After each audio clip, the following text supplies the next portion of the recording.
बोलो विष्णु भगवान की जय। एकादशी महारानी की जय। तो दोस्तों, आप सभी का हमारे YouTube चैनल भक्ति रसबाई गायत्री में एक बार फिर से स्वागत है। आज हम आप सबको सुनाएंगे आमल की एकादशी व्रत की कहानी। धर्मराज युधिष्ठिर बोले, हे जनार्दन, आपने फाल्गुन के कृष्ण पक्ष की विजया एकादशी का सुंदर वर्णन करते हुए सुनाया।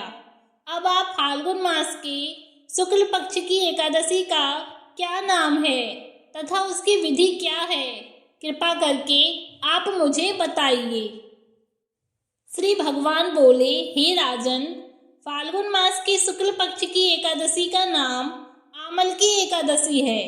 इस व्रत के करने से समस्त पाप नष्ट हो जाते हैं तथा इसके प्रभाव से 1000 गोदान का फल प्राप्त होता है। इस व्रत के करने से समस्त पाप नष्ट हो जाते हैं। हे राजन, अब मैं आपको महर्षि वशिष्ठ जी द्वारा राजा मांधाता को सुनाई पौराणिक कथा के बारे में बताता हूँ। आप इसे ध्यान पूर्वक सुने। राजा मांधाता बोले कि हे वशिष्ठ जी, यदि आप मुझ पर कृपा करें तो किसी ऐसे व्रत की कथा कहिए जिससे मेरा कल्याण हो। महर्षि वशिष्ठ बोले कि हे राजन, सब व्रतों से उत्तम और अंत में मोक्ष देने वाली आमल की एकादशी के व्रत का मैं वर्णन करता हूँ। यह एकादशी फाल्गुन माह के शुक्ल पक्ष में होती है। एक वैदिश नाम का नगर था जिसमें ब्राह्मण, क्षत्रिय, वैश्य और शूद्र चारों वर्ण आनंद सहित रहते थे। उस नगर में सदैव वेद ध्वनि गूंजा करती थी तथा पापी, दुराचारी तथा नास्तिक उस नगर में कोई नहीं था। उस नगर में चैत्रथ नाम का चंद्रवंशी राजा राज्य करता था। वह अत्यंत विद्वान और धर्मी था। उस नगर में कोई भी व्यक्ति दरिद्र व कंजूस नहीं था। सभी नगरवासी विष्णु भक्त थे और आबाल वृद्ध स्त्री पुरुष एकादशी का व्रत किया करते थे। एक समय फाल्गुन मास के शुक्ल पक्ष की आमल की एकादशी आई। उस दिन राजा, प्रजा तथा बाल वृद्ध सबने हर्षपूर्वक व्रत किया। राजा अपनी प्रजा के साथ मंदिर में जाकर पूर्ण कुंभ स्थापित करके धूप दीप नैवेद्य पंचरत्न आदि से धात्री या आंवले का पूजन करने लगे और इस प्रकार स्तुति करने लगे, हे धात्री, तुम ब्रह्म स्वरूप हो, तुम ब्रह्मा जी द्वारा उत्पन्न हुए हो तथा समस्त पापों का नाश करने वाले हो। तुमको नमस्कार है। अब तुम मेरा अर्घ्य स्वीकार करो। तुम श्री रामचंद्र जी द्वारा सम्मानित हो। मैं आपकी प्रार्थना करता हूँ, अतः आप मेरे समस्त पापों का नाश करो। उस मंदिर में सबने रात्रि को जागरण किया। रात के समय वहां एक बहेलिया आया जो अत्यंत पापी और दुराचारी था। वह अपने कुटुंब का पालन जीव हत्या करके किया करता था।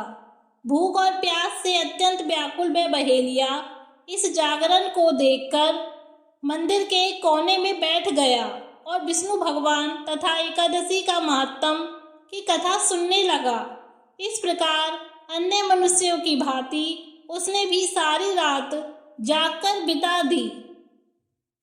प्रातःकाल होते ही सब लोग अपने घर चले गए तो बहेलिया भी अपने घर चला गया। घर जाकर उसने भोजन किया। कुछ समय बीतने के पश्चात उस बहेलिये की मृत्यु हो गई। मगर उस आमल की एकादशी के व्रत तथा जागरण से उसने राजा विदुरथ के घर जन्म लिया और उसका नाम बसुरथ रखा गया। युवा होने पर वह चतुरंगी सेना के सहित और धन धान्य से मोहयुक्त होकर 10,000 ग्रामों का पालन करने लगा।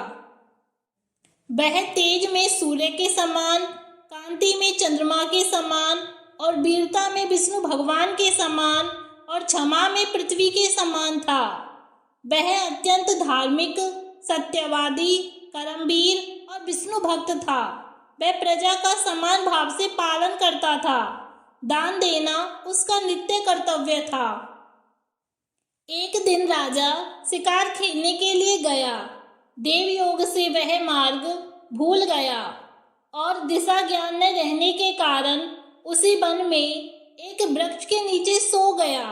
थोड़ी देर बाद पहाड़ी मलेच्छ वहां पर आ गए और राजा को अकेला देखकर मारो मारो शब्द करते हुए राजा की ओर दौड़े। मलेच्छ कहने लगे कि इसी दुष्ट राजा ने हमारे माता पिता, पुत्र, पौत्र आदि अनेक संबंधियों को मारा है तथा देश से निकाल दिया है, अतः इसको अवश्य मारना चाहिए। ऐसा कहकर वे मलेच्छ उस राजा को मारने के लिए दौड़े और अनेक प्रकार के अस्त्र शस्त्र उसके ऊपर फेंके।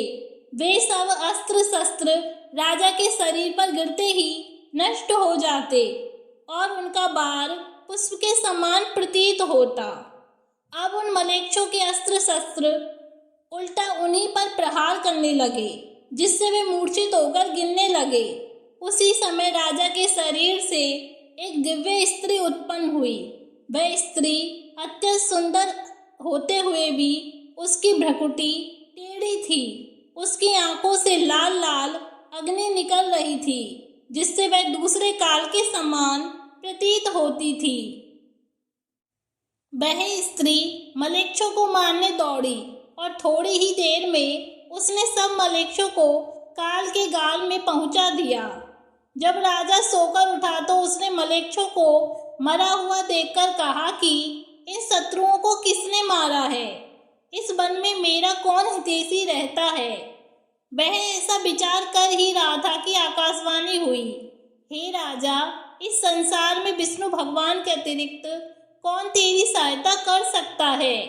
इस आकाशवाणी को सुनकर राजा अपने राज्य में आ गया और सुखपूर्वक राज्य करने लगा।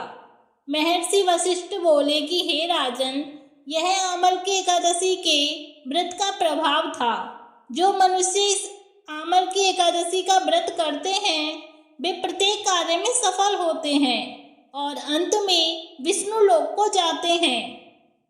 तो आप सबको ये कहानी कैसी लगी कमेंट्स में जरूर बताएं और मेरे चैनल को लाइक, शेयर एंड सब्सक्राइब करना ना भूलें। धन्यवाद।